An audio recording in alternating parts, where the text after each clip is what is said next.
What's hood with you? This is Opinionated 3000. I'm your host, Mr. Opinionated. Let's jump right in and see what they got cooking. Sheriff's office! The time, just after 2 a.m. last Saturday morning, deputies called to the report of a burglary at the second-story apartment off Uvalde Road in northeast Harris County. They're on high alert after seeing a broken front window. That was coming. Officers unloading more than 24. Man, why would they just immediately start shooting? What do they see on the other side of that glass that we don't see? I couldn't see nothing going on. I didn't see no legs walk by, nothing. I'm sure they got a way better view than what I got, but still, you would think, like if somebody was in there and it's a hostage situation and they got them, shut up, something like that, maybe. But no, even then, even in a situation like that, you can end up shooting the hostage. Like if you jump off half cocked, you're supposed to know what's going on. All they see is a broken window. They got a call about a burglar. Even if they do see the burglar, does that give them the right to start shooting? Like, yeah, I'm not sure what they see. This remind me of a story when I was a shorty. I was probably like maybe 13, and I'm spending the night over at two of the homeboys' house. They was brothers, but their mother was getting jumped on, and I guess he used to beat on them too. So to get them out of the way, she tells us to go next door and call the cops. And so we do. I know I'm dating myself by saying I had to go next door to call the cops. Yeah, we didn't have cell phones or nothing back then. So we go call the cops. We go downstairs, wait in the car, their car, for the cops to pull up. And the cops pull into the alley like flying. They immediately jump out the car. They're hiding like behind their car door, like they're using it as a shield or something, and start yelling orders. To be honest, I don't remember what they said, but we was 13, so we panicked. We got guns pointed at us, lights all in our eyes and everything, so we can't hardly see. So we panicked and just broke up out of there. And the cops immediately started shooting. Now, it's a possibility that they shot because we ran. Last time I checked, that's not a reason to get shot. Especially you children. You're 13. If I was 13, the older brother was 13, and the younger brother would have been 11. So it's not like we know tall kids or nothing. We just became teenagers, and one of us wasn't one yet. And instead of asking questions, checking on the situation, because I'm sure they got the call saying that somebody's getting jumped on.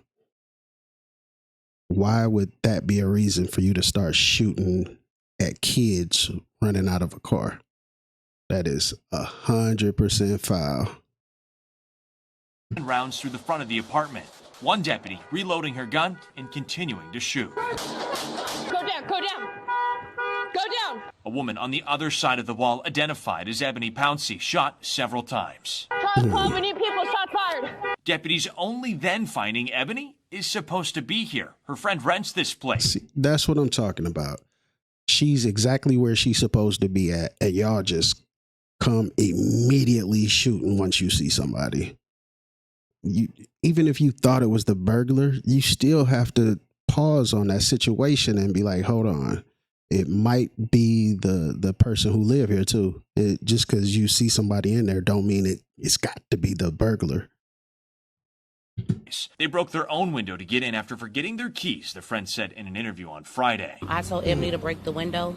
That would have been the third time the window would have been broken since I stayed here. We were there for about 20 minutes. The next thing I know, I hear loud banging on the door. That banging is deputies. Ebony grabbed her gun and ran to the door. The next time she saw her friend, she was shot several times. A neighbor downstairs filming this video. I live here. Please don't shoot. This is my home. Now, the fact that the neighbor had to say, I live here, please don't shoot, that lets you know what a lot of us go through on a daily basis and how we look at police. You have to announce, and you're the neighbor, you got to announce, I live here, please don't shoot. This is my home. She saw what they just did. And I'm assuming that she thinks what I'm thinking. You just killed somebody who wasn't doing nothing wrong. They were the victims, and the police flipped that situation. That same neighbor initially calling 911 to report a burglary. And she's the lady that called. Break her own window. The only crime that was committed that day was done by the police. It was unjust, it was inhumane, and it was not okay. The two deputies that you see in the video there, they are still on paid administrative leave, which is standard protocol for... How the hell is, how is that standard protocol? Let's say I'm at work and I drive a forklift and I run that forklift into a pallet that had something valuable on it. I'm gonna get sent home, period. I don't get paid while I'm at home. That's like you get paid to shoot an innocent person. Why would you still get paid? They're investigating to see if you did something wrong. If you did do something wrong, you got paid all that time. Who knows how long the investigation takes? So is that pallet with something valuable on it more valuable than people's lives? For any officer-involved shooting. Now, the Harris County Sheriff's Office, they say they're still investigating this incident. Only when that investigation is done will we know if these deputies act as they were trained or if they will face any disciplinary action. Meanwhile, community activists, they say they want an independent investigation. I'm reporting it down to... Now, the activists want an independent investigation. That's because when there's a police shooting, internal affairs usually does the investigation. So they want somebody else to do it because, I mean, internal affairs, they're like cops. So even if they're not like cops, they get paid from the same place as cops. So to me, it would seem like what they come up with would probably be biased. It's like, what's that saying? One hand washes the other. We both work on the same team. Why am I going to find you liable for something like this? You know, that's like going to court. The prosecutor is trying to lock you up.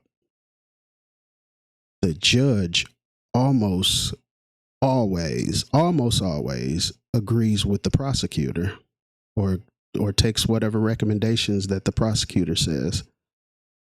These people are getting paid by the same place.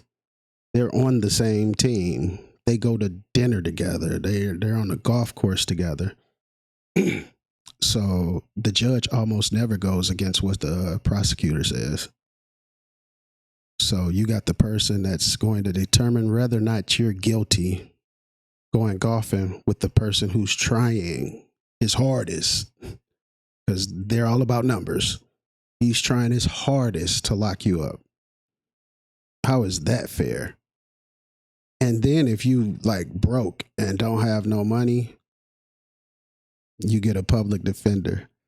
Now there's 3 people that get paid from the same source. But that's supposed to be fair? Because the same people who pay the public defender pay the prosecutor and pay the judge. How is that fair? How is that justice in any kind of way, shape, or form? On Houston, Gage Golding, KPRC2 News. Okay, they done with that one. This is 3 stacks out.